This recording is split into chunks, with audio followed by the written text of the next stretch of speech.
बिस्मिल्लाहिर्रहमानिर्रहीम, अस्सलामुअलैकुम and a very good morning. Espresso में आपको खुशामदीद कहेंगे। ये है इमरान हसन और ये है अरमला हसन। इस उम्मीद और दुआ के साथ कि आप ठीक ठाक हैं, अपने नए दिन का आगाज हमारे साथ करने के लिए तैयार है और इस बिलीव के साथ कि सुबह सुबह आपको हमें देखना बुरा नहीं लगता।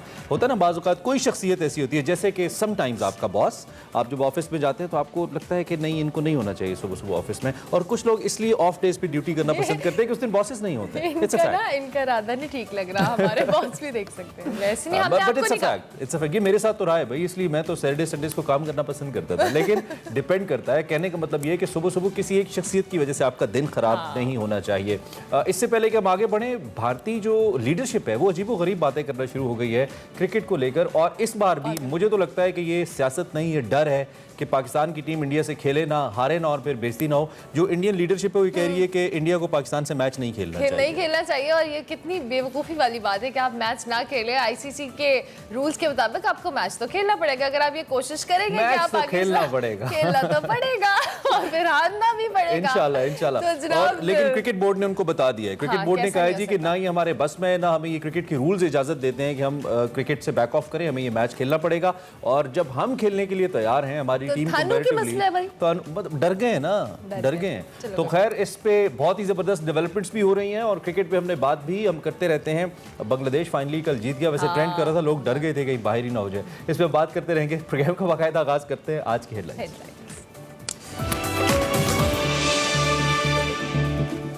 बदतरीन महंगाई के खिलाफ ऑपोजिशन जमातों का 2 हफ्ते के लिए मुल्क गिर एहतजाज शुरू। मुस्लिम लीग नून, पीपल्स पार्टी और जमात इस्लामी अलग अलग एहतजाज के लिए सड़कों पर। हुकूमती हिकमत अमली क्या होगी, अहम सवाल। भारत की एक बार फिर पाकिस्तान के खिलाफ मुहिमजोई। पाक बहरिया ने भारतीय बहरिया के नापाक अज़ाइम को समंदर बुर्द कर दिया। पाकिस्तान का आलमी बरादरी से भारत की आबी दहशतगर्दी का नोटिस लेने का मुतालिबा। सेगमेंट माइंड मैटर्स में बात करेंगे सफीर पाकिस्तान सलजोक ताड़ की किताब ऑल दैट आर्ट पर। Segment over a cup of coffee में हिना नियाजी मुलाकात करवाएंगी क्रिकेटर अजहर महमूद और उनकी अहलिया से। हड्डियों की बीमारियों की वजूहात, इब्तिदाई अलामात, बरवक्त तशखीस और तरीका इलाज से आगाही के लिए ऑस्टियोपोरोसिस का आलमी दिन आज मनाया जा रहा है। जी जनाब, हेडलाइंस आपने जानी। कुछ सियासत की बात तो हम करेंगे, लेकिन बताएंगे आपको आज की बड़ी खबर।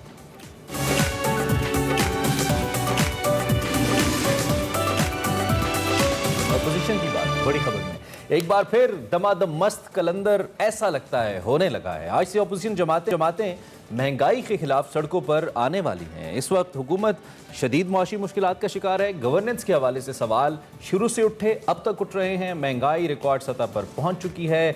हालात ऐसा लगता है काबू से बाहर हो रहे हैं, यानी कि गल बढ़ गई है।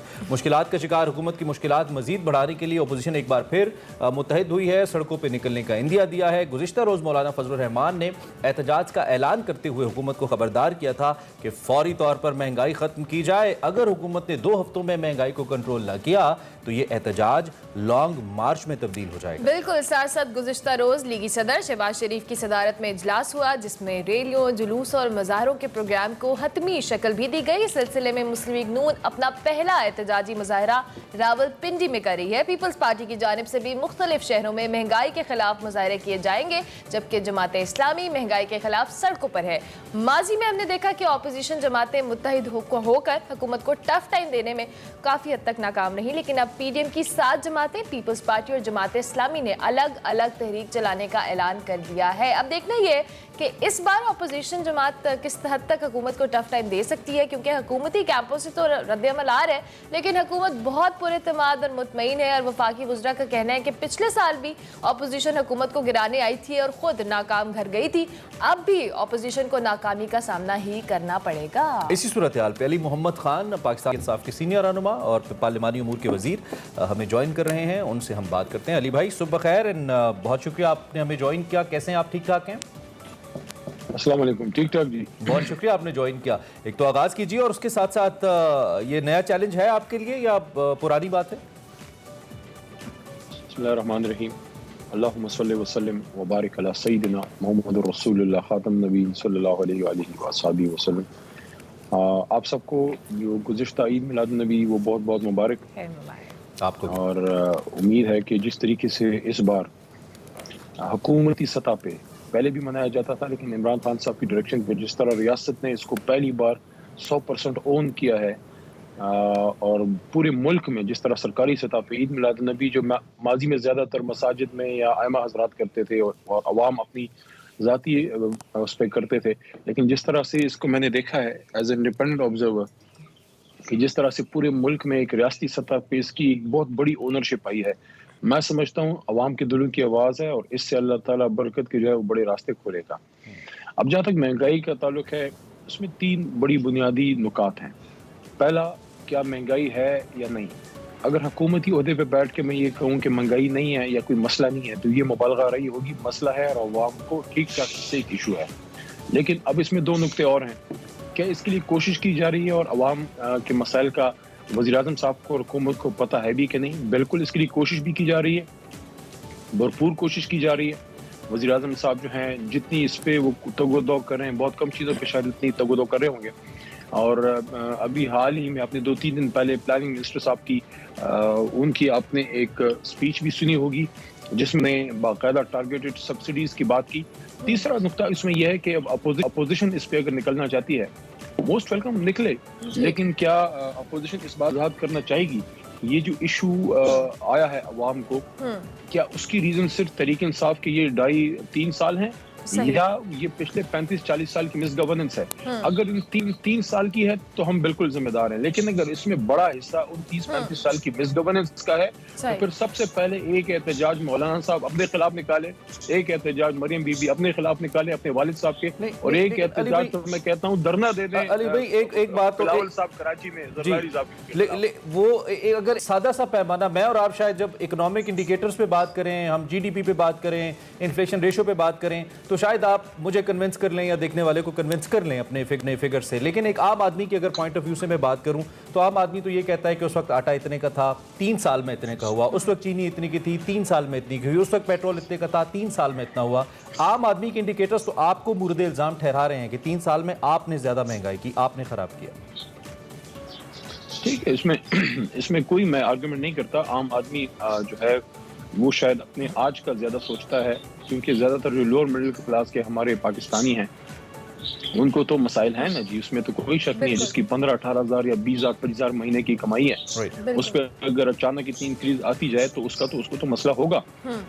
लेकिन नुकता फिर वहीं आता है कि क्या इसमें कोई मिस गवर्नेंस है या इंटरनेशनल प्राइस हाइक है, जो पेट्रोल की प्राइसेस बढ़ी हैं, जो कोविड के बाद, कोरोना के बाद जो इम्पोर्टेड इन्फ्लेशन इस मुल्क में आई है, तो एक तो ये बात होगी। लेकिन मैं दोबारा वही बात करूंगा कि मुझे बड़ा अजीब लगता है कि अब आप अगर सवाल करें, आपका हक बनता है अवाम, क्योंकि अवाम ने वोट दिया है, हम तो अवाम में हैं, मैं हर हफ्ते अवाम में हल्के में होता हूँ या मुल्क में भी फिरते हैं, तो लोग 2 बातें करते हैं, गिला करते हैं खान साहब से, मैं साफ खरी बात कर रहा हूँ कि महंगाई की वजह से वो परेशान है, लेकिन दूसरी बात साथ ये भी करते हैं कि उनको लीडरशिप इमरान खान पे एतमाद है, क्योंकि ये जो दूसरे हैं ये बदकिस्मती से अवाम अब इन बनारसी ठगों पे एतमाद करने के लिए तैयार नहीं है, जो हमारे एक नस्ल का मुस्तकबिल ठग चुके हैं।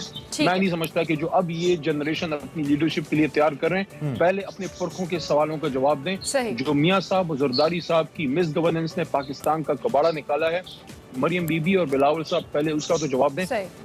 ठीक हो गया। अली मोहम्मद खान साहब, ऑब्वियसली अभी हम महंगाई के हवाले से तो बात कर रहे हैं कि ये एक बहुत सेंसिटिव मामला है, और अभी जो अवाम में एक सिचुएशन है तशवीश की सी है, क्योंकि महंगाई बढ़ी है रोज़ बरोज़ और उनके लिए गुजारा करना मुश्किल हो रहा है। दूसरी जानिब ऑपोजिशन या पीडीएम जिसकी हम बात कर रहे हैं, वो इसी सेंसिटिव मामले को लेकर सड़कों पर निकलने का कह रही है और लॉन्ग मार्च के हवाले से कह रही है। क्या हुकूमत इस पोजीशन में है कि वो लॉन्ग मार्च को अफोर्ड कर सके?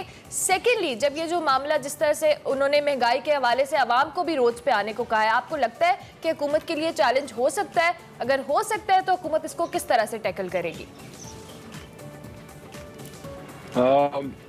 महंगाई के लिए कोशिश की जा रही है।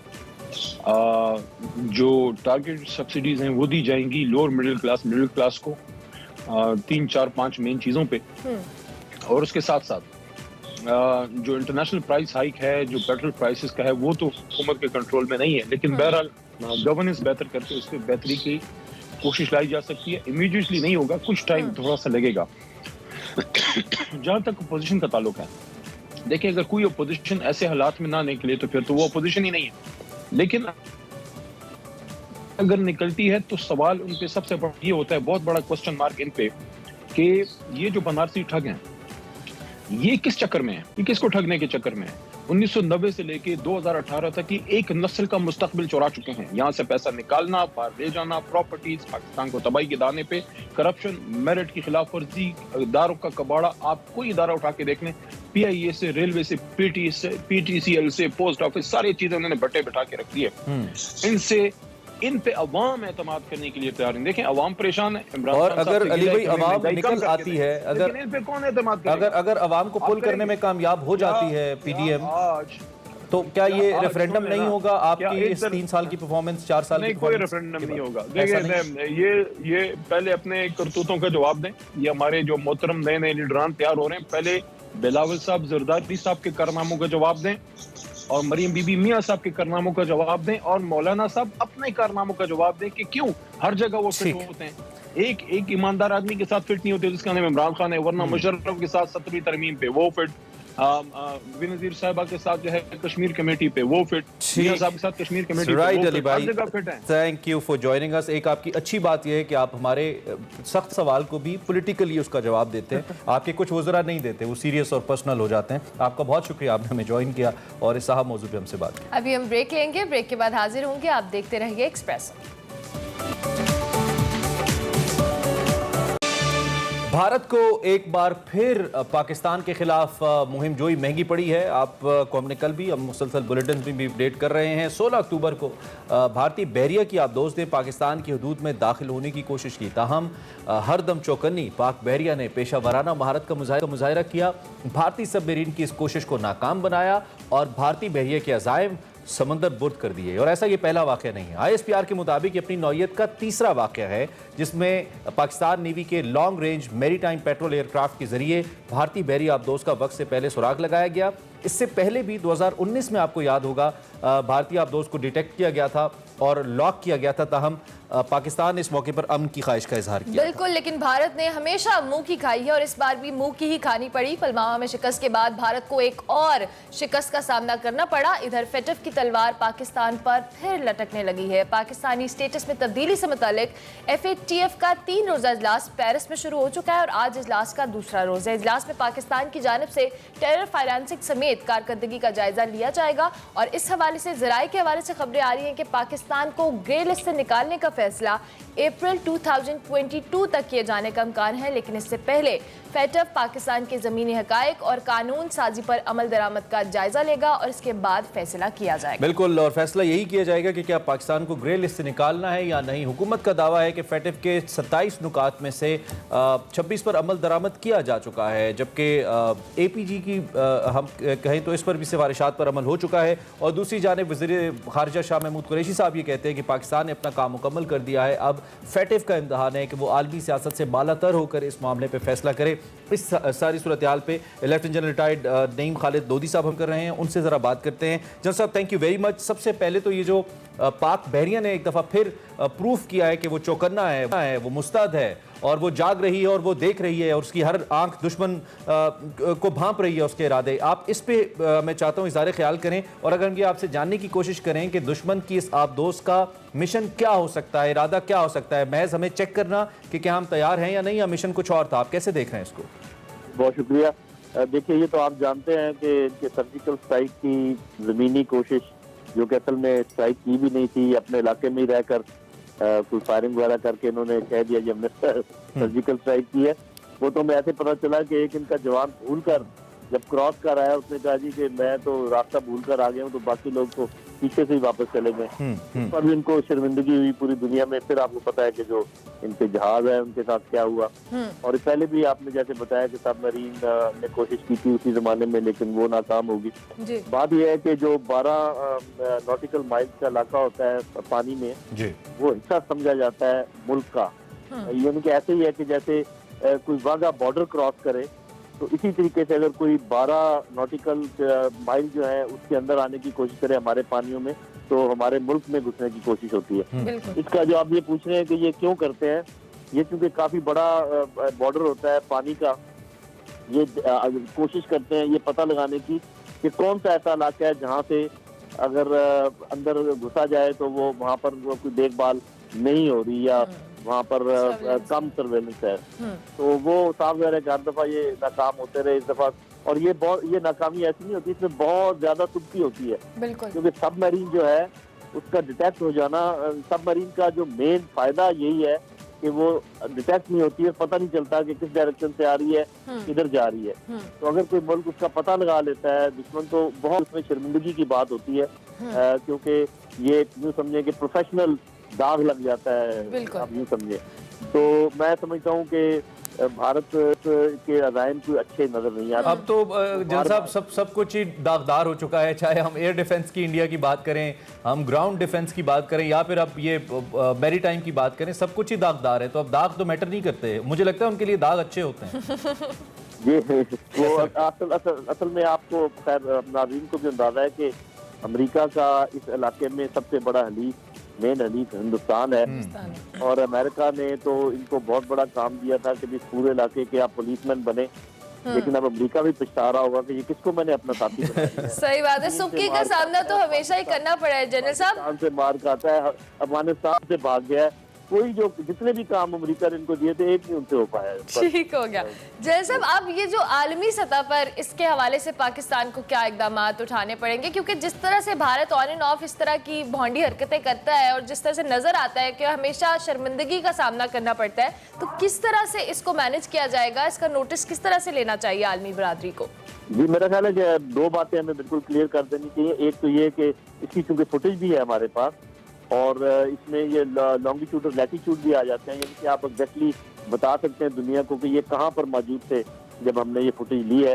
तो एक तो बाकायदा एहतजाज करना चाहिए, जैसे किसी मुल्क का बॉर्डर क्रॉस हो और आप एहतजाज करते हैं उस तरीके से एहतजाज करना चाहिए। इसमें सिर्फ एक छोटा सा मसला ये है कि बैनुल-अक़वामी जो मुख्तलिफ मुआहदे हैं उनके तहत ये है कि अगर कोई भूला भटका क्रॉस करने की कोशिश करे और ये कहे कि मैं रास्ता भूल गया था, तो फिर उसको बहुत बड़ी वो खिलाफ वर्जी नहीं समझा जाता। लेकिन पाकिस्तान को एक बात जरूर दोहरा देनी चाहिए कि क्योंकि ये 2-3 बार हो चुका है, तो अगली दफा हम इसको भूल चूक नहीं समझेंगे, अगली दफा हम फिर इनको फड़का देंगे। अच्छा, मैं इसी जाने पा रहा था, मैं इसी जाने पा रहा था कि जैसे हमारी जो हवाई सरहदें हैं उसको वायलेट किया गया था भारत की तरफ से, एक फेक सर्जिकल स्ट्राइक के जरिए हमने उसको रिस्पॉन्ड किया, बता के किया, दिन की रोशनी में किया, तो ये भी एक बहुत बड़ी वायलेशन है। क्या इस पे अब पाकिस्तान को फिल वक्त सबर का दामन ही थामे रहना चाहिए आपके ख्याल में? इस पे भी we should respond in the same way, क्योंकि कर तो हम सकते हैं। ये देखें, जो मेरी अंडरस्टैंडिंग है वो ये है, और ये मुझे सही क्लियर नहीं है,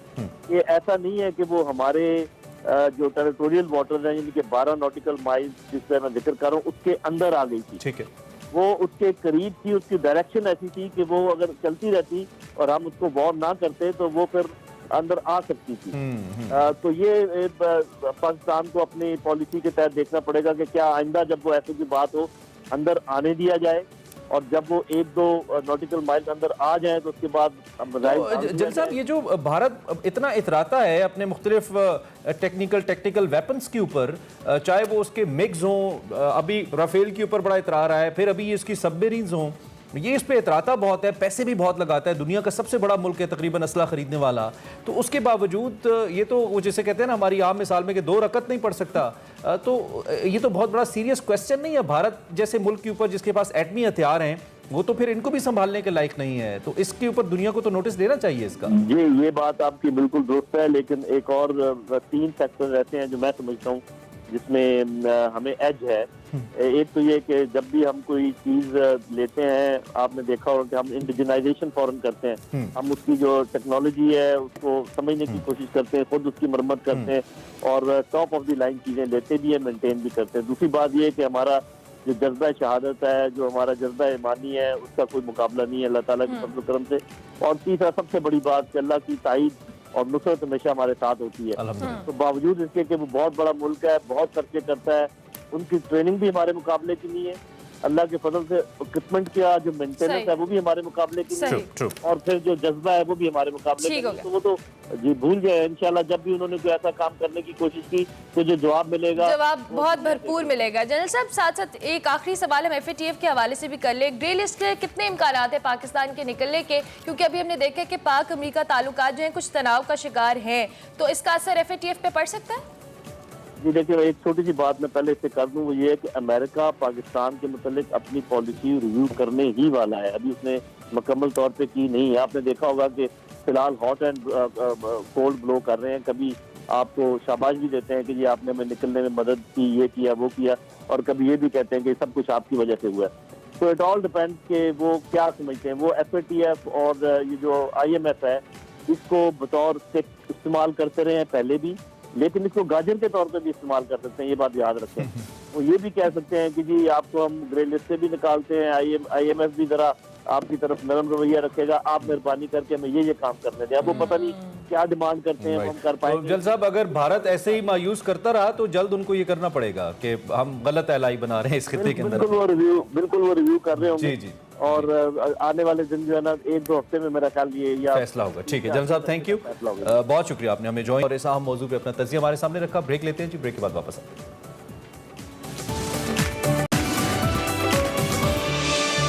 एक्सप्रेसो में आपको एक बार फिर खुशामदीद।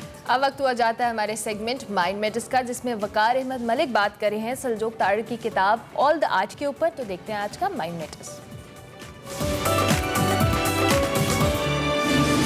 अस्सलाम वालेकुम नाज़रीन, आप देख रहे हैं माइंड मैटर्स और मैं हूं वकार अहमद। किताबों पर तबसरे का हमारा सिलसिला जारी है। पाकिस्तान में बहुत अच्छी किताबें शाया हो रही हैं, पढ़ी जा रही हैं और लिखी जा रही हैं। ऑल दैट आर्ट बहुत ही एक खूबसूरत किताब है, रिटन बाय सलजूक मुस्तनसर तारड़। तारड़ साहब के जो साहबजादे हैं हॉलैंड में पाकिस्तान के सफ़ीर हैं, और सलजूक मुस्तनसर हुसैन तारड़ की ये तसनीफ़ है। और मेरे इस तसनीफ़ को शाहकार कहने या ना कहने से कोई फ़र्क नहीं पड़ता, लेकिन सलीमा हाशमी, कुद्दूस मिर्ज़ा, इमरान कुरैशी और राशिद राना अगर इस किताब को शाहकार कह रहे हैं तो ये किताब वाकई शाहकार है। सलजूक मुस्तनसर हुसैन तारड़, जिनकी ज़िंदगी फ़ॉरेन ऑफिस की राहदारियों में गुजरी और उस वक्त वो हॉलैंड में पाकिस्तान के सफ़ीर हैं, एक बाकमाल आर्टिस्ट भी हैं, NCA के तालीम याफ्ता हैं और फ़न को देखने और समझने की आँख रखते हैं। इनकी ये किताब संग मील ने शाया किया और इस किताब में मुतनव्वे मौज़ूआत हैं। फ़न पर मौज़ूआत की इस अगर वसी रेंज को देखा जाए और इसे अपनी तर्ज की हम बल्कि इसको एक मुनफरिद किताब कहा जा सकता है। ये किताब सिर्फ फ़न के तालिब इल्मों के लिए नहीं है, बल्कि हर उस शख्स के लिए है जो ज़िंदा है और फ़न की मदह करने की सलाहियत अपने अंदर रखता है।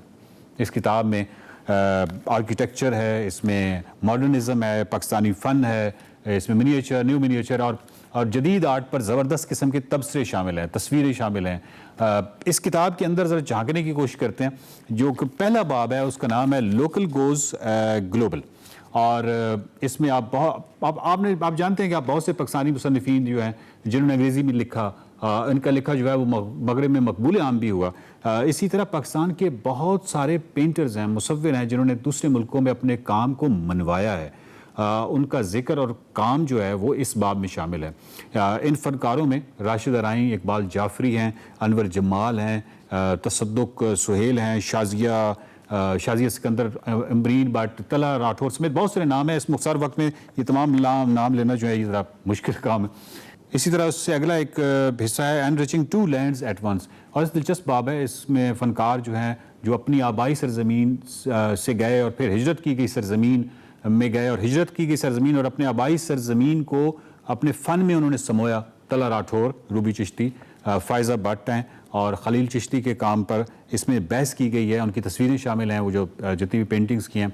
इससे अगले बाब में जर्मन स्कूल ऑफ आर्ट जो है बाउहाउस, या इस तरीके से मेरे लिए प्रोनाउंस करना ज़रा मुश्किल है, इस हवाले से बहस की गई है कि पाकिस्तान के आर्ट में इस स्कूल की असर पजीरी किस हद तक हो सकी।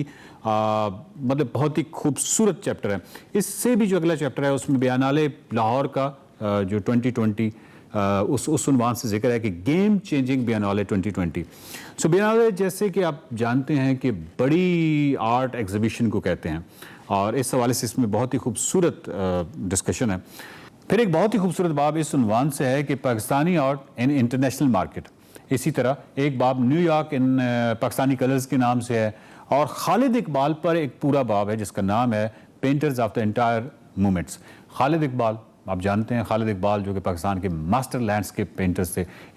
इस बाब में इनके काम और अहमियत पर बहस की गई है। पाकिस्तान के नामवर पेंटर उस्ताद सईद अख्तर जो हैं उनके काम पर कमाल तजज़िया इस किताब का हिस्सा है। उस्ताद बशीर अहमद, नज़ीर अहमद, शाजिया सिकंदर, इमरान कुरैशी, आयशा खालिद, अमरीन भट्ट, राशिद राना और इसी तरह अली काज़म, आतिफ खान समेत कई अजीम फनकारों का काम और इन पर तबसरा इस किताब में शामिल है। नाज़रीन, मौसीकी सुनने और अदब पढ़ने की शुद्ध बुद्ध हर किसी को उसके कद के मुताबिक हासिल हो जाती है, लेकिन मुसव्वरी एक ऐसा मैदान है कि जिसमें अगर आपको सिर्फ कोई पेंटिंग देखना आ जाए तो ये भी एक बहुत बड़ी कामयाबी है, एक बहुत बड़ा माइलस्टोन है। अगर आप ये कामयाबी हासिल करना चाहते हैं तो ऑल दैट आर्ट आपके लिए ही लिखी गई है।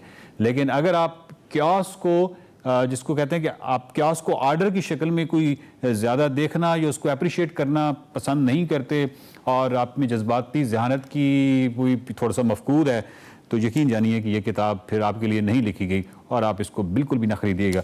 लेकिन नाज़रीन, ऑल दैट आर्ट एक ऐसी किताब है जो ऑल के लिए, मेरा मतलब ये है कि आर्ट में इसमें जो मुतनव्वे किस्म के मौज़ूआत हैं, बहुत ही ज़बरदस्त किस्म का तज्ज़िया है, आसान ज़ुबान में तज्ज़िया है। इसके लिए आपको कोई बहुत आर्ट के हवाले से जिसको कहते हैं कि बहुत इस्तिलाहात से वाकिफ़ नहीं भी हैं तो इससे कोई फ़र्क नहीं पड़ता। फिर ये है कि इसमें बहुत सारे असातिज़ा हैं, बहुत सारा काम है, बहुत ही खूबसूरती से।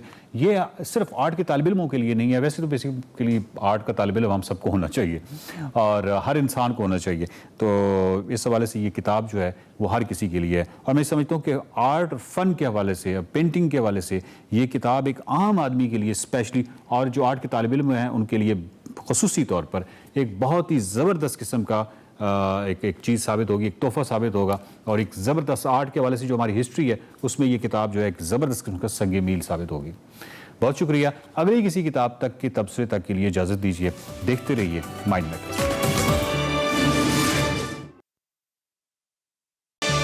Welcome back to Expresso. अब हम बात करने वाले हैं डाइट के हवाले से, लेकिन खास तौर पर प्रेग्नेंट खवातीन के हवाले से कि ड्यूरिंग प्रेगनेंसी उनको अपनी सेहत का किस तरह से ख्याल रखना चाहिए, कौन सी ऐसी डाइट है स्पेशली अगर हम प्रोटीन्स की बात करें तो उसका इंटेक उनके लिए कितना इंपॉर्टेंट है और क्यों वो अपनी सेहत का उस तरह से ख्याल नहीं रख पाती, क्या प्रॉपर डाइट नहीं लेती या प्रॉपर उस तरह से उनकी इंटेक नहीं होती।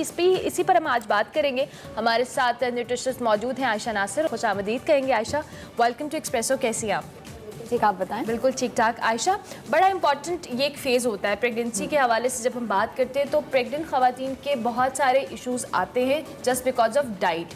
सो बेसिकली प्रॉपर डाइट जो प्लान होता है प्रेग्नेंट ख़वातीन के लिए वो कितना ज़रूरी है और उसके साथ साथ जो प्रोटीन इंटेक है वो कितना इंपॉर्टेंट है? देखिए, प्रोटीन इंटेक जो है वो हर एक के लिए, सिर्फ प्रेग्नेंट ख़वातीन के अलावा हर एक के लिए प्रोटीन इंटेक बच्चों से लेकर बूढ़ों तक बहुत ज़्यादा मैटर करता है। अब अगर डाइट के अंदर प्रोटीन नहीं होगा या प्रोटीन इंटेक कम होगा तो जाहिर है वो कहीं ना कहीं तो भूख कहीं ना कहीं ख़त्म की जा रही है और वो ख़त्म की जाती है कार्बोहाइड्रेट से। अब जो अमला ने पहली बात की कि डाइट प्लान कितना ज़रूरी है, अगर प्रोटीन कम और कार्बोहाइड्रेट ज़्यादा है डाइट के अंदर तो वज़न बढ़ना शुरू हो जाता है। प्रेगनेंसी के फर्स्ट ट्राइमेस्टर का मतलब होता है पहले 3 माह में खातून का वज़न नहीं बढ़ना चाहिए। लेकिन हमारे यहाँ जैसे ही पता चलता है प्रेगनेंसी टेस्ट पॉजिटिव आया, हमें वो क्रेविंग शुरू होती हैं जो कभी ज़िंदगी में नहीं हुई होती। थोड़ा साइकोलॉजिकल एक इम्पैक्ट होता है कि जी क्रेविंग होनी है, खट्टे की क्रेविंग होनी है। अब हम करते क्या, निम्को का इस्तेमाल, जो उल्टी सीधी चीज़ें हैं या जो अनहेल्दी चीज़ें हैं उनका इस्तेमाल हम ज़रूरत से ज़्यादा करते हैं। वही आप प्रोटीन के लिए या वैसे खट्टे के लिए चना चाट का इस्तेमाल करें, प्रोटीन का बहुत अच्छा सोर्स है। लोबिया चाट का, दही भल्लों का इस्तेमाल किया जा सकता है घर में बना के। उसका रिजल्ट क्या निकलता है, कार्बोहाइड्रेट ज़्यादा होते हैं, वज़न बढ़ जाता है। वज़न जितना बढ़ता जाएगा सी सेक्शन के चांसेस उतने ज़्यादा बढ़ते जाएंगे। और सी सेक्शन जब एक खातून का होता है, मैं इस चीज़ को क्लियर करती चलूँ, ना ये मदर के लिए अच्छा है ना ये बच्चे के लिए अच्छा है। जब नॉर्मल डिलीवरी होती है बच्चे को भी उसमें स्ट्रगल करनी पड़ती है, तो बच्चे की जो वहाँ पे जो उसका तजर्बा होता है वो उसका लाइफ टाइम साथ चलता है। बच्चे के ब्रेन डेवलपमेंट कुछ हद तक ब्रेन से रिलेटेड जो चीज़ है वो वहाँ पे भी डेवलप होती है। सी सेक्शन में बच्चे को खुद से कोई स्ट्रगल नहीं करनी पड़ रही और हमें लगता है कि सी सेक्शन में सिर्फ माँ को कट लग रहा है। माँ और बच्चा दोनों उस केस में कॉम्प्रोमाइज़ होते हैं और वजह क्या होती है कि हमारा कार्बोहाइड्रेट इंटेक ज़्यादा था और प्रोटीन इंटेक हमने निस्बतन कम रखा था। ठीक हो गया। अच्छा, प्रोटीन इंटेक में अगर हम स्पेसिफिकली करें क्या क्या चीज़ें हैं जो हम इस्तेमाल कर सकते हैं स्पेशली प्रेग्नेंट खवातीन? सबसे पहले हम देख लेते हैं प्रोटीन में आता क्या क्या। अंडे प्रोटीन का बहुत अच्छा सोर्स है, लेकिन ज़रूरत से ज़्यादा हर चीज़ का इस्तेमाल बुरा है, तो दिन में एक अंडे से ज़्यादा इस्तेमाल नहीं करना। अब मैंने कुछ लोगों में ये मिथ देखी है अंडा गर्म है, गर्म ठंडा मेडिकल में एग्जिस्ट नहीं करता, पोर्शन कंट्रोल एग्जिस्ट करता है। अगर आप 2 अंडे एक वक्त में उबाल के खा रहे हो या 6 अंडे एक वक्त में उबाल के खा रहे हो, तो वाकई उसकी तासीर जो है या वाकई उसके साइड इफेक्ट्स आपको आएंगे। अगर आप एक वक्त में एक अंडा या दिन में एक अंडा इस्तेमाल करते हो, उसका कोई नुकसान नहीं है। ठंडी चीज भी ज्यादा खा रहे हैं तो वो डैमेज करेगी। बिल्कुल ऐसे ही। दूसरी चीज़ हमारे पास आ जाती है दालें। असल में चिकन और मटन बीफ प्रोटीन का अच्छा सोर्स है, लेकिन हर कोई अफोर्ड नहीं करता। हमारे देहातों में जो लोग बैठे हैं उन्हें मैं कहूँ कि जी प्रेगनेंसी में आपने चिकन का इस्तेमाल डेली करना है या आपने मटन बीफ का इस्तेमाल करना है, वो नहीं कर सकते। तो दालें जो हैं वो प्रोटीन का बहुत अच्छा सोर्स हैं, और दालें निस्बतन ना सिर्फ चीप हैं बल्कि ईजी टू स्टोर भी हैं। तो हर उस जगह पे, जैसे पहाड़ी इलाके में जहाँ पे बाकी फैसिलिटीज़ इतनी नहीं मिलती, वहाँ पे दालें जो हैं आसानी से मैसर होती हैं। तो दालों का इस्तेमाल हफ्ते में कम से कम 2 से 3 दफ़ा ज़रूर होना चाहिए। बाकी जो 2-3 दफ़ा है उसमें कोशिश करें कि आप चिकन का, मटन का या बीफ का, या किसी फिर अगर आप अफोर्ड नहीं करते तो किसी सब्जी के साथ यखनी का इस्तेमाल जो है, या इवन हड्डियों की अगर आप यखनी इस्तेमाल कर लेते हैं, कुछ ना होने से कुछ होना बेहतर है। सो प्रोटीन के हमारे पास अंडा सोर्स आ गया, उसके बाद आया दालें। दालें एक ऐसा सोर्स है जो चीप है, हर कोई अफोर्ड कर लेता है।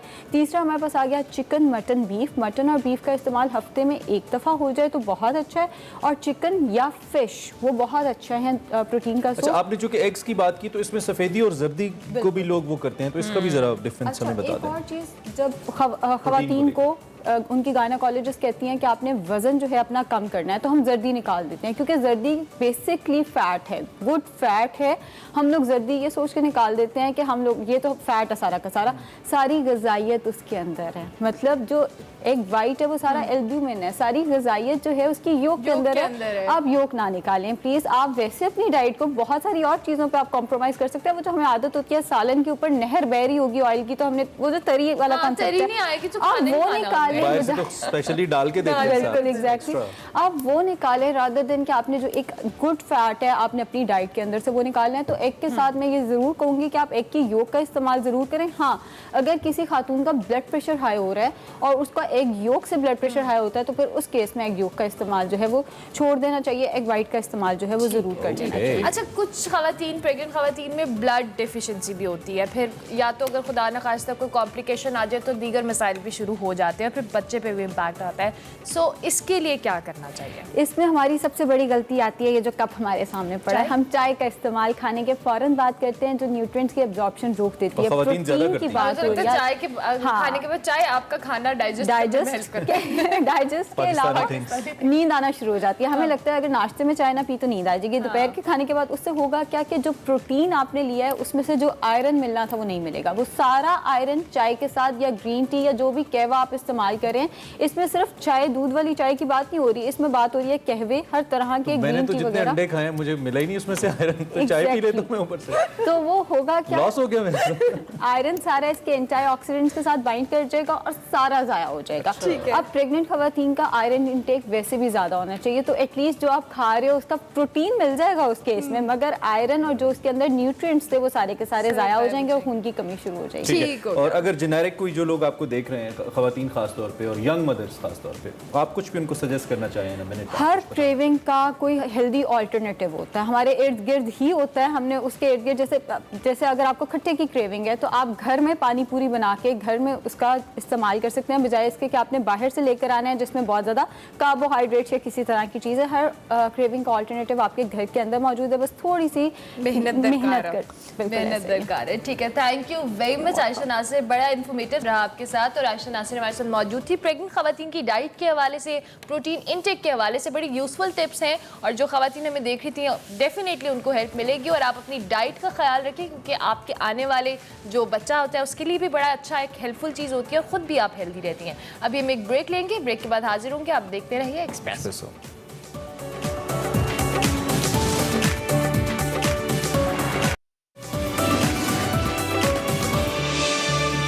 Welcome back to Expresso. Break के बाद हाजिर हो चुके हैं। अब बारी है हमारे segment over a cup of coffee की, जिसमें हिना न्याजी मुलाकात करवा रही हैं अज़म महमूद और उनकी अहलिया से।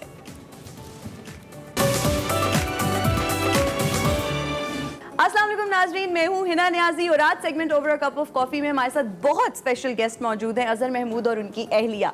उनसे हम क्रिकेट के हवाले से भी बात करेंगे क्योंकि T20 हो रहा है, कुछ क्रिकेट के हवाले से उनका एनालिसिस भी लेंगे, पाकिस्तानी टीम के हवाले से भी बात करेंगे, लेकिन हम जानेंगे कि वो ज़िंदगी किस तरह से गुजारते हैं और क्या चीज़ें हैं जो उनकी ज़िंदगी को जो है वो खुशगवार बनाए हुए हैं। अस्सलाम वालेकुम and a very happy good morning. कैसे हैं आप दोनों? वालेकुम अस्सलाम, रियली वेल, थैंक यू। वालेकुम अस्सलाम, thank you very much, very sir, good. सबसे पहले तो हम T20 की बात करेंगे। आपको लगता है कि जो पाकिस्तानी स्क्वाड की सिलेक्शन है वो ठीक हुई है? उसके बारे में आप क्या कहेंगे? जो पाकिस्तान स्क्वाड की बात आप कर रही हैं, काफ़ी सारे लोगों ने इस पे बात की। एक महीना पहले जो टीम अनाउंस हुई थी उसके बाद अब वो चेंज हो गई है। तो जो भी टीम है हमारी टीम है, हमने उसको बैक करना है। तो मेरी सबसे रिक्वेस्ट है कि ये हमारी टीम है, पाकिस्तान की टीम है, इसको बैक किया जाए। सर, जो हमारा पहला मैच है पाकिस्तानी टीम का वो इंडिया के साथ ही, और जब इंडिया के साथ मैच होता है, टाकरा होता है, बहुत प्रेशर होता है। किस तरह से क्रिकेटर्स जो हैं उस प्रेशर को हैंडल करते हैं, क्योंकि आप भी क्रिकेटर रहे हैं, आप पे भी ये वक्त आया होगा, तो किस तरह से आप मैनेज करते थे इतना प्रेशर? देखिए, जाहिर सी बात है, जब आप इंटरनेशनल क्रिकेट खेलते हैं तो ये पार्ट ऑफ पार्सल है। आपको प्रेशर हैंडल करने की एबिलिटी होनी चाहिए आपके अंदर। इंडिया पाकिस्तान का जो है वो नेवर अ डल मोमेंट, जब भी इंडिया पाकिस्तान होता है, क्योंकि हम बायलैटरल सीरीज़ नहीं खेल रहे इस वक्त, तो जिसकी वजह से इतना ज़्यादा हाइप क्रिएट हो जाती है। और फिर मीडिया, जब हम खेलते थे तो हम हार जाते थे, तो फिर बहुत बुरा होता था हमारे साथ, जो अब आजकल नहीं होता। होता क्या था उसके बाद? क्या होता था? नहीं, वो लोग घर में आके पथराव भी करते थे और गालियां भी देते थे जहां आप जाते थे, तो ऐसा सीन था। लेकिन उस टाइम पे अल्हम्दुलिल्लाह जब हम खेलते थे तो हम इंडिया से इस तरह नहीं हारते थे। जो अभी उन्होंने अपनी टीम को काफ़ी बेहतर किया है। हमें सम टाइम आप अपोजिशन से सीखते हैं चीज़ें कि उन्होंने अपनी टीम को किस तरह बेहतर किया, क्या चीज़ें उन्होंने की, जो हम चीज़ें कर रहे थे वो उन्होंने फॉलो की। और उसके बाद आज उनकी, अगर आप टीम देखें, उनका प्रोफेशनलिज्म देखें, वो हमारे से बहुत ज़्यादा ऊपर है। एबा, आप एक क्रिकेटर की वाइफ हैं, मुझे ये बताएंगे घर में कितनी डिस्कशन होती है क्रिकेट से रिलेटेड, और क्या आप अनॉयड फील करती हैं या आपका ये रिएक्शन होता है कि अब आप भी एनालिसिस अपना दे रही होती हैं कि अच्छा ये अगर मैच हो रहा है तो ये टीम जीतेगी? अच्छा, अगर हम परसेंटेज वाइज कहें तो आई थिंक 99.9% जो है ना हमारी क्रिकेट की बात होती है घर में। रियली? एब्सोल्युटली। मैं फ्रॉम माय डॉटर्स, मतलब मेरी बेटियां, मैं, अजहर, अभी जब मैच जब खेलते थे तो मैच खेल के आते थे, तो ऑब्वियसली हारे अगर हुए हुए थे तब तो बहुत ज़्यादा क्रिटिसिज्म मिलता था और डिबेट होती थी। एंड में आके कहते यार मैं अब भी तो आया हूँ। तो हम लोगों को घर में एक्चुअली सबको काफ़ी शौक है। सो एंड ऐसा ऐसा जैसे जैसे ये कोचिंग में आए और ज़्यादा हुआ। मेरी बेटियां भी खेलती हैं, बेटा भी खेलता है, तो इट्स जस्ट आई थिंक एक ऑब्सेशन है हमारे घर में। अच्छा एबा, मैं आपसे पूछूंगी, how did you get married? अब किस तरह आपकी शादी हुई? मैं भूल जाती हूँ कौन सा। Is this love marriage? Is this love marriage? Yeah, actually जो ना 99 वर्ल्ड कप जब इंग्लैंड में हो रहा था, तो अख्तर एंड शाहिद आफरीदी, तो उस वक्त हम लोग तो उनके चक्करों में मतलब मैच देखने जाते थे। पाकिस्तान का मैच हो रहा है, तो हम लोग मतलब वहाँ पे, तो ये उस वक्त साकिब भाई, आई थिंक साकिब भाई, अजहर, इनका एक अपना ग्रुप था। तो मैं मैच देखने गई हुई थी और इन्होंने कहीं मुझे स्पॉट किया है अपेरेंटली वहाँ पे। और अभी एक वीक बाद हम लोग किसी फंक्शन में हमारा टकराव हुआ, तो उन्होंने कहा कि आप मैच पे आई नहीं थी उस दिन। तो मैं काफी ये कोइंसिडेंस ही था। This was a complete coincidence. Yeah. We bumped into each other. Yeah. This was one of my friends. Actually, Saqib भाई की जो wife थी वो मेरी friend थी. All right. In England. तो उनके घर के भी through. So that's how you guys met. Yes, we met through. Yeah. ऐसे तो but he remembered. So उसके बाद मैंने. So who proposed first? Was he the first one to propose you? Yeah, totally. या वो तो मुझे जानती भी नहीं थी। अब ये अगर अभी की बात, अभी हम अंदर ये बातें जानना चाहते हैं। अभी अगर ये बात करें तो आई अंडरस्टैंड कि मैं जी कोचिंग में हूँ, मुझे लोग नहीं पहचानते। 99 में आप वर्ल्ड नंबर 2 देखनी अभी शुरू की है, कुछ जैसे सब देखते हैं, यू नो कि हम जब 99 का वर्ल्ड कप हो रहा था तो पाकिस्तान आ रहा है और कैसे वसीम वकार, हमें तो क्रिकेट तो हर घर में देखी जाती है, ऐसा नहीं कि नहीं, लेकिन जिस इंटरेस्ट से अब मैं देखती हूँ टोटली डिफरेंट। सर, अगर T20 की बात की जाए तो क्या लगता है कि पाकिस्तानी टीम को कौन सी ऐसी दूसरी टीम है जो टफ टाइम दे सकती है? देखिए, T20 फॉर्मेट ऐसा है कि छोटा फॉर्मेट है, किसी भी टीम, कोई भी टीम जो है ना किसी भी टीम को हरा सकती है। तो क्योंकि एक पार्टनरशिप से एक पार्टनरशिप अगर आपकी लगे तो दूसरी टीम को जो है ना आप हरा सकते हो। तो कोई भी टीम जो है वो पाकिस्तान को टफ टाइम दे सकती है और पाकिस्तान भी किसी भी टीम को टफ टाइम दे सकती है। जब आपके ज़माने में जब इंडिया के साथ मैच हुआ करता था, सुबह में जब अगर आप लोगों का टाकरा हुआ है और शाम में कहीं आप लोग इकट्ठे हुए हैं दोनों टीम्स खाना खाने के लिए, चाय पीने के लिए, कैसे रिएक्ट करते थे इंडियन प्लेयर्स और किस तरह की आप लोगों की बॉन्डिंग थी? क्या कोई अंडरस्टैंडिंग थी? कोई इंटरेस्टिंग वाकया आपको याद आता हो? इंडियन प्लेयर्स के साथ मैं आपको बताता हूँ कि बड़ी अच्छी दोस्ती है मेरी और काफ़ी सारे प्लेयर्स जो हैं वो अच्छी दोस्ती थी। लेकिन जिस वक्त हम ग्राउंड में जाते थे वो एक डिफरेंट फीलिंग फ्रॉम इनसाइड होता था कि हमें इनसे मैच नहीं हारना, हमने जीतना है। और वो हम उनको हमेशा यूं करके देखते थे कि नहीं हम we are the boss around here, या we are the boss around here. लेकिन ऑफ द फील्ड बड़ी अच्छी दोस्ती थी। जो मैं बात कर रहा था कि 2009 में जो मैं क्रिकेट देखना छोड़ दी थी, पाकिस्तान की क्रिकेट मैंने देखना छोड़ दी थी और मेरे घर पे ज़हीर खान का फ़ोन आया जो इंडियन प्लेयर थे। उसने फ़ोन किया कि एबा तुम लोगों ने पाकिस्तान इंडिया का मैच देखना है और एबा ने कहा हाँ हाँ ज़रूर। तो वो मैच पाकिस्तान इंडिया का साइड वार्म अप मैच था उसमें, तो वो हम देखने गए। एबा ने मुझे कहा कि चलो इसको दोबारा इसके अंदर से वो जो है कोई पाकिस्तानी वाला जो प्लेयर है वो जगाती हूँ। तो कहने का मतलब है कि ये सारे दोस्त, हरभजन से मेरी बहुत अच्छी दोस्ती है, विराट से बहुत अच्छी है, धोनी से जो मेरा एबा ने जो मेरा बेनिफिट डिनर वहाँ पे ऑर्गेनाइज़ किया था उसमें विराट कोहली भी थे और धोनी भी थे।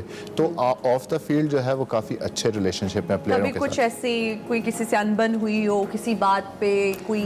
अब आप पूछ रही हैं ऑफ द फील्ड और on the field as well? नहीं, ऑफ द फील्ड नहीं हुआ, लेकिन ऑन द फील्ड जो है ना वो अनिल कुंबले से मेरी हुई। तो वो क्योंकि उन्होंने यूसुफ को वो test match, Chennai test match हम लोग जीते, उसमें यूसुफ को उन्होंने कुछ कहा। तो फिर वो ऑफ द फील्ड भी जहाँ पे भी नजर आते थे ना तो हम लोग कुछ ना कुछ अल्फाज उनके साथ होती रहती थी। सर, जब आप पाकिस्तानी क्रिकेट टीम के कोच थे तो तब उनकी पोजीशन नंबर 1 थी। वो विक्ट्री अचीव करने के लिए अब पाकिस्तानी क्रिकेट टीम को क्या स्ट्रैटेजी अपनानी होगी? देखें, जो इस टीम में जो आपने बात की ना, जो नंबर 1 टीम थी, अगर आप देखें इस टीम में मेरा ख्याल 12 लड़के वही हैं जो पाकिस्तान की नंबर 1 टीम थी जो इस वक्त दुबई में है। तो हम लोग मैनेजमेंट चेंज हो गई तो आपको पाकिस्तान का कोर चेंज करने की तो ज़रूरत नहीं थी। आपने 2-2.5 साल पिछली जो हमारे से पहले जो मैनेजमेंट थी वो आई है, उसने आके सारा तितर बितर कर दिया और एंड ऑफ द डे आप वही टीम सेलेक्ट कर रहे हो और वही लड़के परफॉर्म कर रहे हैं। वही शहीन शाह अफरीदी, हसन अली, शदाब, फ़हीम, मलिक एंड हफीज, वो सारे लड़के वापस आ गए। तो जब आपका एक कोर बना हुआ है तो आप उसको क्यों छेड़ते हो? अच्छा, मैं थोड़ा सा इबा की तरफ आऊंगी। खवातीन को शॉपिंग का जो है ना बहुत शौक होता है। आपकी अगर नेचर की बात की जाए, कितने ही अच्छे अगर आप कहीं ट्रैवल कर रहे होते तो शॉपिंग आपको कराते हैं? ये ज्यादा शॉपaholic है मेरे से। अच्छा आप लोगों के लिए आप लोगों के लिए आए, हाउ स्वीट यार। हाँ, ये बात तो है, लेकिन इनका शुरू से जब मेरी शादी हुई थी तो अगर कोई टाइम ऑफ होता था तो ये या तो सेल्फ्रिजेस में होते थे जो लंदन में एक स्टोर है वहाँ पे बहुत बड़ा, या फिर कहीं पर लाइक कोई भी मॉल, कोई भी, चलो let's go and have a look. और मुझे होता था यार कितनी शॉपिंग करेंगे हम, क्या क्योंकि हमारी नॉर्मल लाइफ में तो हम इतनी शॉपिंग हमारी लाइक ईद के वक्त हो रही है या कुछ ऐसा। इन लोगों का क्या होता था, और कोई काम नहीं होता था, क्या करें, कमरे में बंद है, चलो लेट्स गो फॉर शॉपिंग। तो शॉपिंग हम दोनों को बहुत ज़्यादा शौक है, ऐसा नहीं है कि सिर्फ एक को है, दोनों को है। मेरा जारी है इनका जारी है। अच्छा इबा, कोई ऐसा गिफ्ट जो आपको मिला हो आज भी आप देखती हो तो आपको अच्छा लगता हो? कोई एनिवर्सरी गिफ्ट, कोई बर्थडे गिफ्ट जो आपके दिल के बहुत करीब हो? बिलीव ही नहीं करता इन चीजों। अच्छा, कभी कोई गिफ्ट नहीं दिया? नहीं, डोंट टेल मी। गिफ्ट तो दिया है। आई थिंक इन्होंने मेरी 10th एनिवर्सरी पे मुझे रिंग दी थी जो मैं बड़े संभाल के रखती हूँ उसको, because that was something I always wanted. तो वो मुझे इन्होंने इंडिया से दिलाई थी। कुकिंग का शौक है? आप कभी किचन में जाती हैं, कभी कुछ खाना बनाती हैं मज़े मज़े के, कोई खाने बच्चों के लिए, अपने हस्बैंड के लिए? ये बात आप इनसे पूछें मुझे, मैं सही बताऊँ तो She does. And Is she a good cook? She is a brilliant cook now. Really? Now पे emphasis है। No, I think she learned over the time. Yeah. But उसमें मैंने काफी सपोर्ट किया, जैसे इन्होंने मुझे क्रिकेट में सपोर्ट किया, मैंने इनको खाने पकाने। मैं इनको अक्सर ये बात कहता हूँ कि मैं भी यार किसी का बच्चा हूँ, ठीक है, अब तुम अपने बच्चों के लिए तरह तरह के खाने बनाती हो तो हमारे लिए भी बना। शुरू में फीके खाने भी खाए और तारीफ की है? नहीं, फीके नहीं खाए जी, नमक से भरे हुए खाए। मुझे खाना बनाना नहीं आता था जब मेरी शादी अच्छा। हुई थी तो, लेकिन इनकी अल्लाह बख्शे इनकी अम्मी को, मेरी अम्मी ने कह दिया था कि मैं आपको बता रही हूँ इसको कुछ बनाना नहीं। उसने कहा नहीं जी हम सिखा देंगे। इस वक्त आप पाकिस्तानी क्रिकेट टीम के लिए अगर कोई मैसेज देना चाहें T20 के लिए, what message would you like to give? Just go and play positive cricket, aggressive cricket. Don't be afraid of failures. That's it. डर के आगे जीत है। All right, thank you so much for your time. It was lovely having you guys over. बहुत अच्छा लगा आप लोगों से बात करके। Pleasure. Thank you. Welcome back to Expresso. अब बात करेंगे पाकिस्तान समेत दुनिया भर में हड्डियों की बीमारियों की वजूहात, इब्तदाई अलामात, बर वक्त तशखीस, इलाज और इससे बचाव, हड्डियों की जो बीमारियों में मुब्तला मरीज़ हैं उनको आगाही किस तरह से फराहम करनी है। और ये बहुत इंपॉर्टेंट है। आज हड्डियों को कमज़ोर करने वाली बीमारी जिसको ऑस्टियोपोरोसिस से मुतल्लिक जो आगाही फराहम करने का आलमी दिन मनाया जा रहा है। WHO के मुताबिक जो अमराज़ कल्ब के बाद ऑस्टियोपोरोसिस के हवाले से आपको बताया तो इंसान के लिए दूसरा सबसे बड़ा मसला है। ये मर्ज हड्डियों में जहां फ्लेक्सिबिलिटी को कम करता है और हड्डियां इससे नरम और भुरभुरी भी हो जाती हैं, जिससे हड्डियां टूटने का इम्कान भी बढ़ जाता है। माहिरीन सेहत के मुताबिक मर्दों के मुकाबले में खवातीन में ये जो मर्ज है ये ज़्यादा पाया जाता है और एक अंदाजे के मुताबिक पाकिस्तान में तकरीबन 1 करोड़ 40 लाख अफराद इस बीमारी का शिकार हैं। सच अ ह्यूज नंबर। इनमें से भी जी 75 से 84 बरस की 97% आबादी है, जबकि 45 से 54 साल की 55% खवातीन ऐसी हैं जिनमें ये बीमारी पाई जाती है। इस वक्त हमें डॉक्टर एहसन आलम ज्वाइन कर रहे हैं, ऑर्थोपेडिक सर्जन है, उन स्पेशलिस्ट हैं। उनसे हम ज़रा बात करते हैं और पूछते हैं कि वो हमें इस हवाले से क्या गाइडलाइन दे पाएंगे और वजूहात पे भी बात कर लेते हैं। डॉक्टर साहब welcome and good morning, thank you very much, आप हमारे साथ मौजूद हैं। सबसे पहले तो इसकी वजूहात हमें बताइए, अलामात हमें बताइए, कब हम समझें कि हम इस बीमारी का शिकार हैं, इस हवाले से। ठीक है, देखिए ऑस्टियोपोरोसिस एक ऐसी कंडीशन है जिसमें कि हड्डियां जैसे कि उन्होंने बताया कि सॉफ्ट हो जाती हैं, भुरभुरी हो जाती हैं।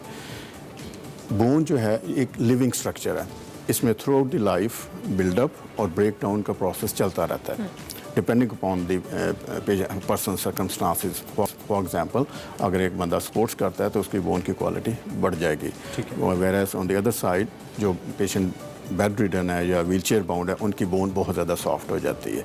अब ये बैलेंस जो है ये ख़वातीन में एट पोस्ट मेनोपॉजल स्टेज ये रिवर्स हो जाता है।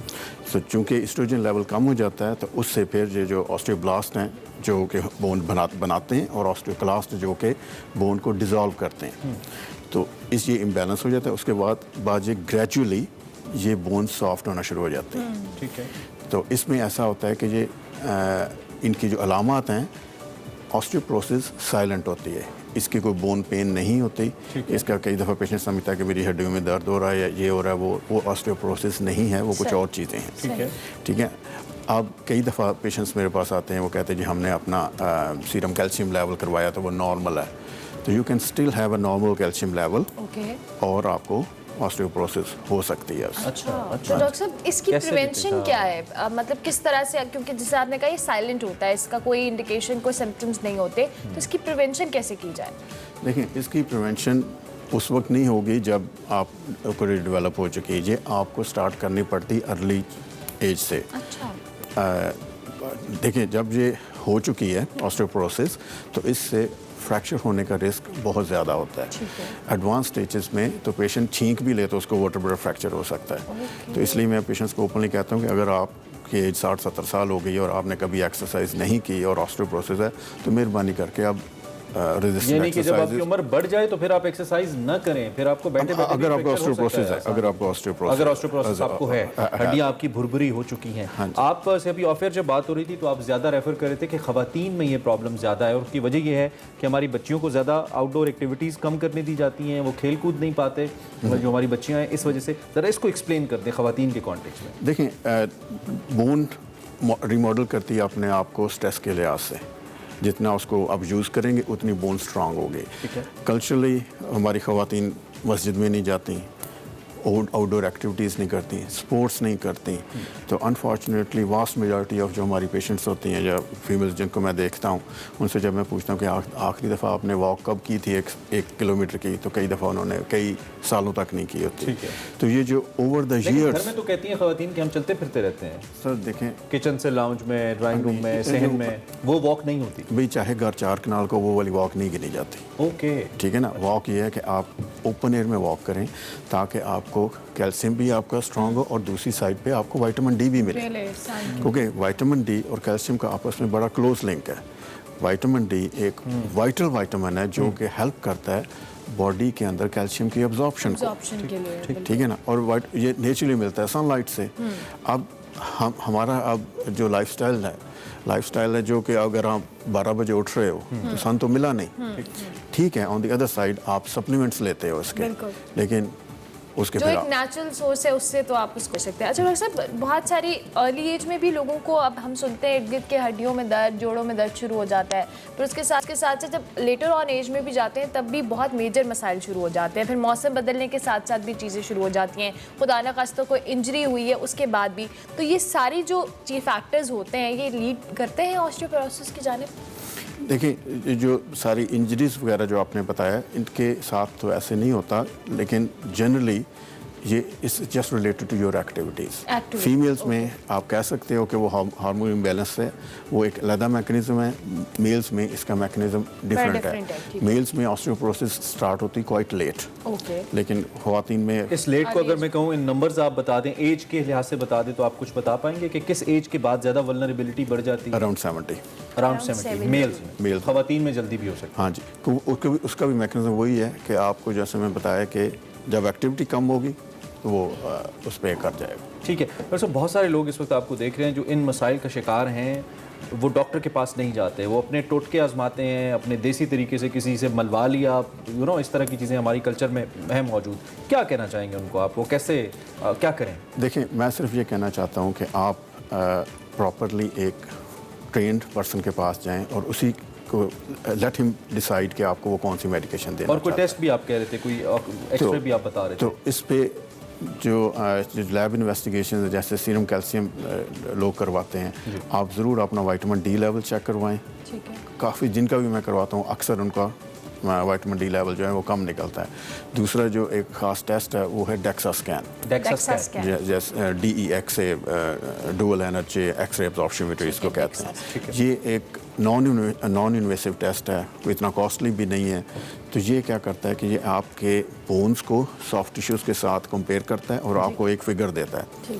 तो अप टू -1 ये नॉर्मल है, अप टू -2 जब उससे अगर बोन डेंसिटी और कम हो गई है तो अप टू -2 ये ऑस्टियोपीनिया कहते हैं उसको। ठीक है। तो अब इसकी इम्प्लीकेशन सिर्फ ये हैं कि अगर आपको एक पेशेंट का पता चल गया कि -2 से -2.5 तक है, अब इस पेशेंट को या पर्सन को रिस्क ऑफ फ्रैक्चर बहुत हाई हो जाएगा। बिल्कुल ठीक है, बड़ा ही इंपॉर्टेंट टॉपिक है। और ये स्कैन डॉक्टर साहब तफवीज़ कर रहे हैं, आप करवा लें अगर आपको फील हो रहा है, ताकि आपको कम से कम एक पिक्चर मिल जाए। और उसके साथ साथ ख़वातीन और बच्चियों के लिए ज़रूरी है कि वो आउटडोर एक्टिविटीज़ करें, थोड़ा अपने आप को ज़्यादा हेल्दी रखने के लिए बहुत ज़रूरी है। ब्रेक लेंगे, ब्रेक के बाद हाजिर होंगे, आप देखते रहिए एक्सप्रेस।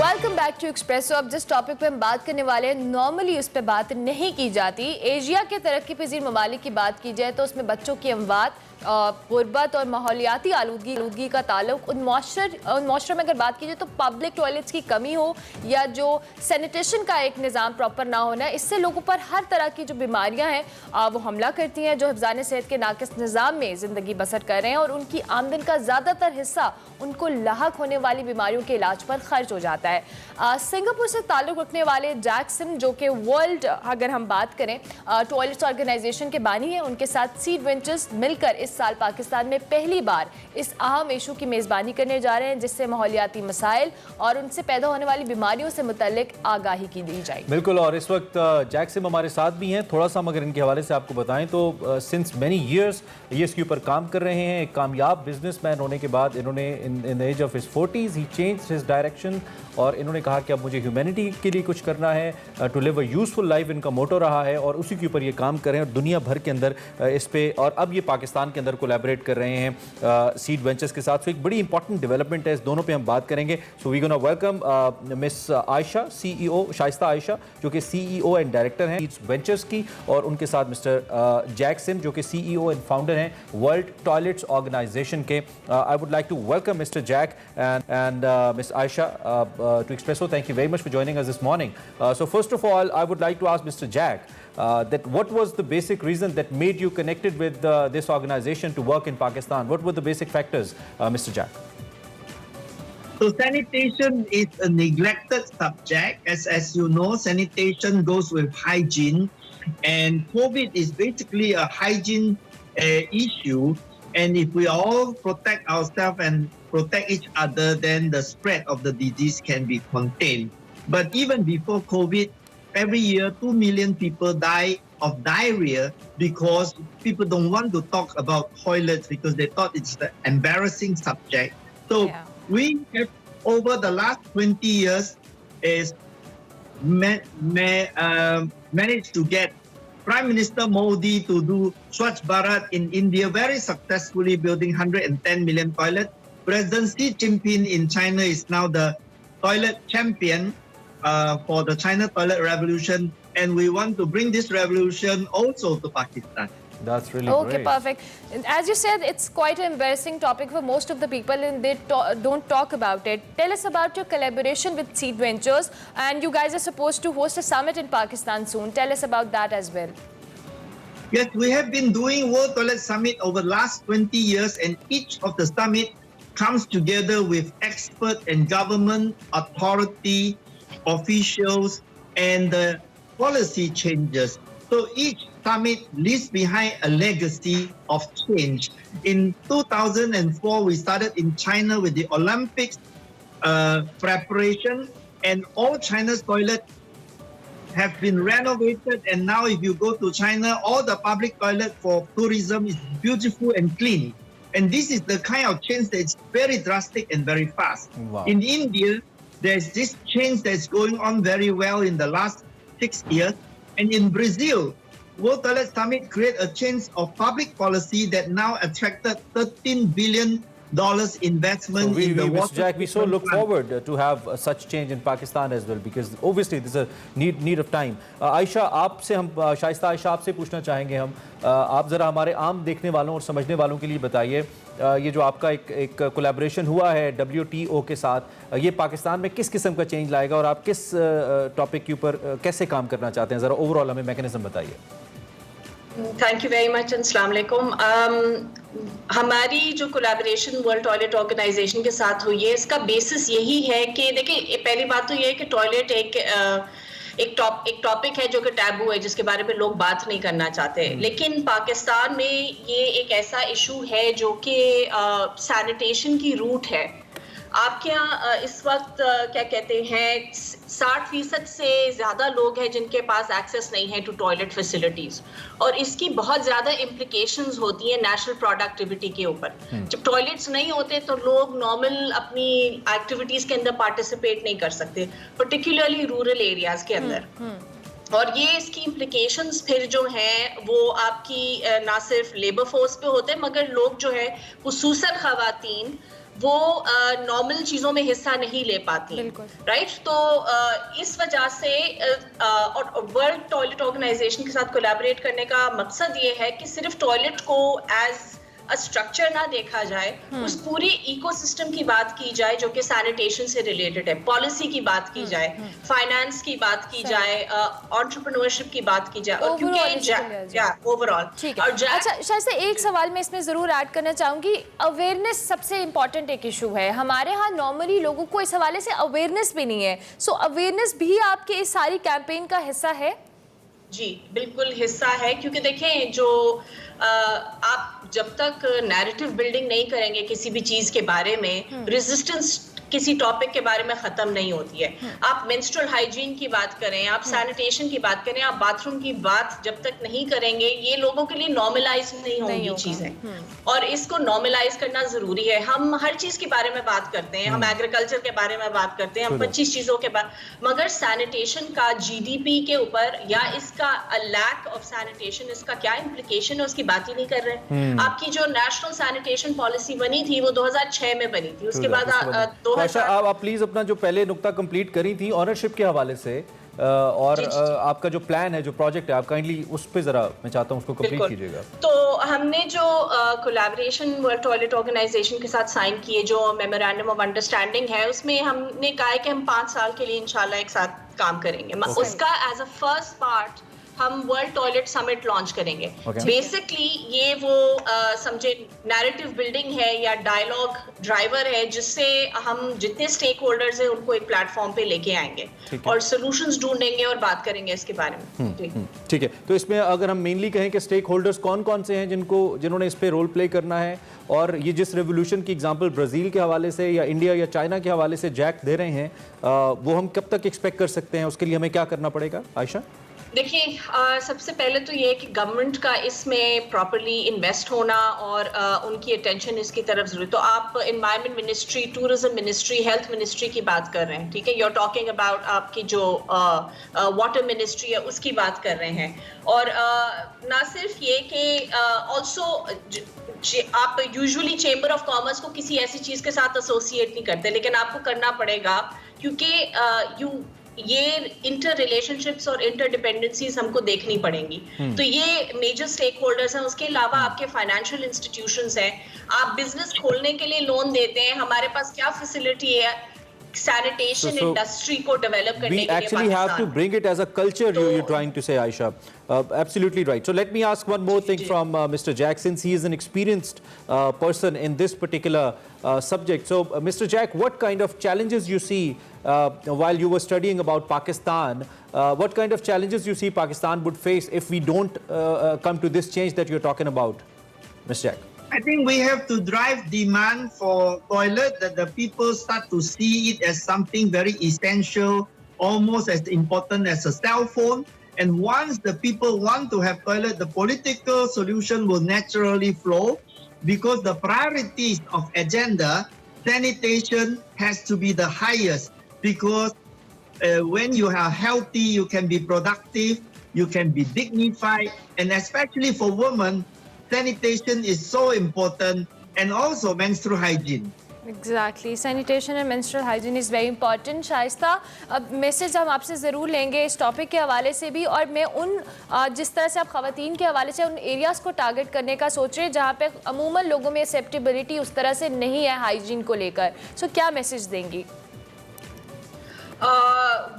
देखिए, विद रिलेशन सैनिटेशन अगर आप पाकिस्तान में देखें ना, ये एक जेंडर इशू है, इंक्लूजन का मसला है हमारे यहाँ। आप हाउ मेनी टॉयलेट फैसिलिटीज हमने देखी हैं जो कि पीपल विद डिसेबिलिटीज के लिए कंफर्टेबल हों, जो कि सिमिलरली ट्रांसजेंडर कम्युनिटी के लिए कोई प्रॉपर टॉयलेट फैसिलिटीज नहीं है, वो भी आपको नजर नहीं आती। खवातीन के लिए पब्लिक प्लेसेस में कौन सी टॉयलेट फैसिलिटी अवेलेबल होती प्रॉपर, जो कि वो कंफर्टेबली यूज कर सके? और मैं मॉल्स और बड़े शॉपिंग एरियाज की बात नहीं कर रही, मैं पब्लिक पार्क्स की बात कर रही हूँ, मैं स्कूल्स, पब्लिक स्कूल्स की बात कर रही हूँ, मैं रूरल एरियाज में ऐसे इलाकों की बात कर रही हूँ जहाँ फार्मिंग कम्युनिटी काम करती है, तो जो खवातीन खेत में काम करती है, where are they supposed to go? Shaista Aisha, it's such a pleasure talking to you, and thank you very much, Mr. Jackson, for joining us. You're doing a great job. We believe that if you keep on working on such track, we'll also have your goals achieved in Pakistan, since you were working in throughout the world. So we are looking forward to this project. Thank you very much, both of you, for joining us and good luck. on this such an important topic. हम इस पे बात करते रहेंगे कि toilets के हवाले से हम यूजुअली बात नहीं करते हैं, और आज हमने डिस्कस भी इसीलिए किया कि लोगों को इस हवाले से अवेयरनेस होनी चाहिए, और दोनों इंपॉर्टेंट जो कंपनीज आपस में कोलैबोरेट, ग्रेट इनिशिएटिव। अभी हम ब्रेक लेंगे, ब्रेक के बाद हाजिर होंगे, आप देखते रहिए एक्सप्रेस। सो गाइस, आज कार्डियो डे है, सो आज हम कार्डियो की कुछ एक्सरसाइज करेंगे। रिमेंबर मैंने आपको टबाडा का बताया था, 20 सेकंड्स ऑन 10 सेकंड्स ऑफ, ये 4 मिनट्स का होता है। जितनी मर्जी वेरिएशंस कर लें एक्सरसाइजेस की, डिफरेंट वेरिएशन करनी है, डिफरेंट एक्सरसाइज रखनी है, वो रख सकते हैं, बट मैं आपको इसकी 4 एक्सरसाइजेस बताऊँगी जिसमें हम कार्डियो करेंगे। First exercise would be on the floor, हमने इंचवॉर्म करना है with mountain climbers, crawl back, crawl forward, and 4 mountain climber, and then jump, and then down to plank position, mountain climbers, go back and jump. One more time, guys. Plank position, back straight, 4 kicks, and go back. Second exercise is on the floor. Guys, second exercise is called plank jacks with commandos. Commandos, elbows on hands, elbows, and then hands, jump, and then elbows, plank jacks. Then on your hands, plank jack. Make sure your head to heel is in one line. Plank jacks and plank jacks.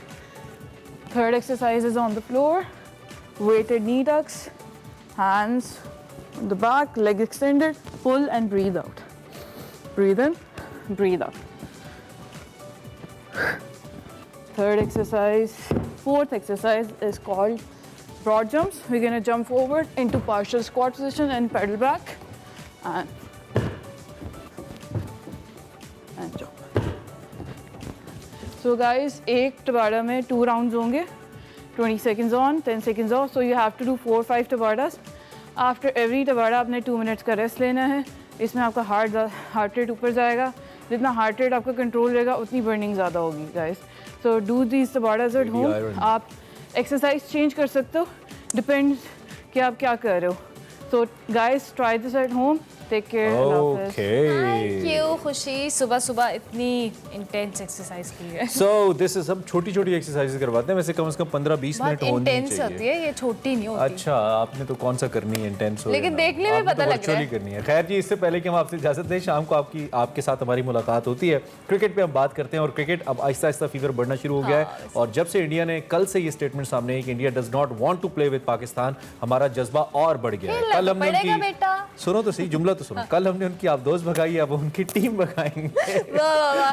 आपको खेलना तो पड़ेगा. We are all positive इंशाल्लाह जी. All the best. शाम को मिलेंगे इंशाल्लाह 5 बजे से. ज्वाइन कीजिए. और फीडबैक हमारे शो के हवाले से आपने जरूर देना है एक्सप्रेसो के ऑफिशियल हैंडल पे, और हमारा फेसबुक, ट्विटर सब एक्टिव होता है. आप वहाँ पे फीडबैक दें. शाम तक के लिए माइक. अल्लाह हाफिज़.